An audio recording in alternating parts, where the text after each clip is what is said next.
Thank you, James. I really like, and I would like to get back a little bit to what you were mentioning about your idea and vision of the metaverse.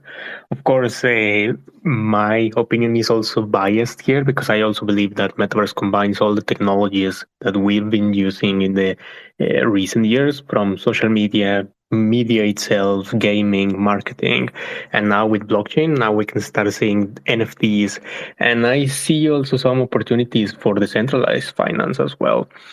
W- in my opinion, I also believe, and I am a truly believer of the potential that the metaverse will bring, and we saw it with the what happened in 2020 with all the lockdowns and stuff like that. People didn't have a place to go, didn't have a place to express themselves or just get out in a way that they are allowed, right? What do you think, in your opinion? And I think, well, after 2020, I feel that a few Web2 businesses started looking at this opportunity as well inside the metaverse. What are your thoughts, or what do you think? What industry you think will benefit the most from metaverse applications?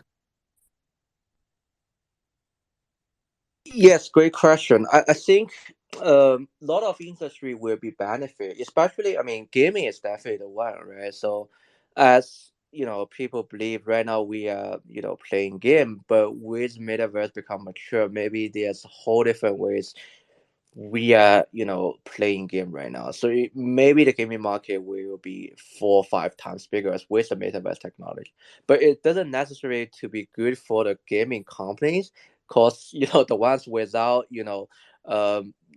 being kind of seeing in a very forward looking ways developing this technology will lag behind. Maybe it hurt their business, but overall speaking, for the gaming industry, it's super positive, and then we will see more new player come into place with the combination of gaming and metaverse technology. Of course, there could be others, but gaming is really the important one. We think will kind of be kind of redefined by metaverse technology. Maybe you guys can share a little bit about what you guys thought about this. Yeah, I agree. Gaming indeed is going to be the most impacted one. Everybody I talk with and I show them what we're doing, they are like, "Oh, so you are just building a game?" And I'm like, "No, like metaverses are not just games, in my opinion, but people have that perception that metaverse is a game that you play and you can spend time, and that's it."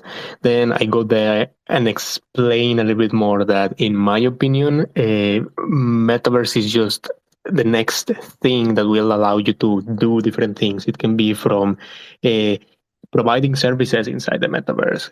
Let it be psychology, let it be lessons, let it be coaching, whatever, you can implement it as well inside the metaverse.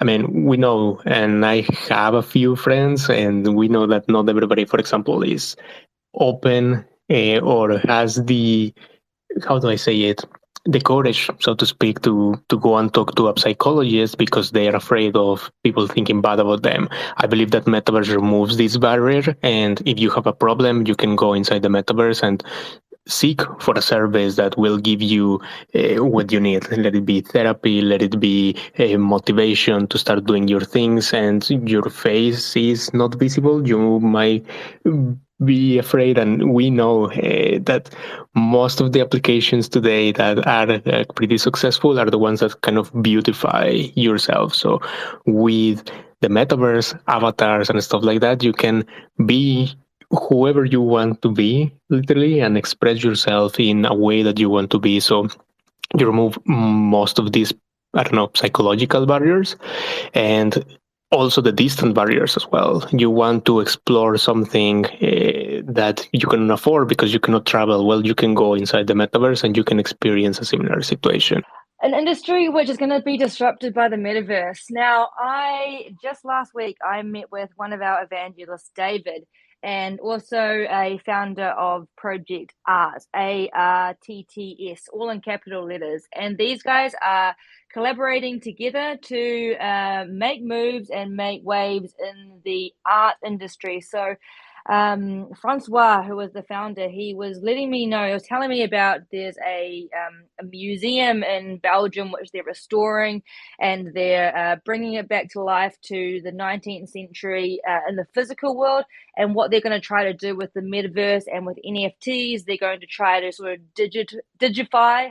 I don't really think that's a word, but digitize. Sorry, the museum. So people that are not in this physical location, they're going to be able to get experience and inspired to go and visit this museum, and still get that same experience, even though they might be geographically somewhere else in the world. So, and I think that is a really awesome point, and it's just going to unlock a lot of creativity skills, especially with royalties being able to be embedded into NFTs, and the earning potential and the lowered barrier to entry for a lot of creatives, whether it be in the art industry, like the physical sculpting and painting, or whether it might be in the music industry. I think royalties and giving their ownership right back to the original creator is going to be really awesome, and just being able to just acknowledge them for the work that they've done, not only for this lifetime, but for lifetimes to come. But like you mentioned beforehand, James, that Metaverse is such a new industry, and it's then being coupled with this blockchain and cryptocurrency technology, which sort of makes it a very exciting space, because we don't know what to expect, although there's a lot of good things, good projects on the horizon that are looking to change a lot of things in the world at the moment.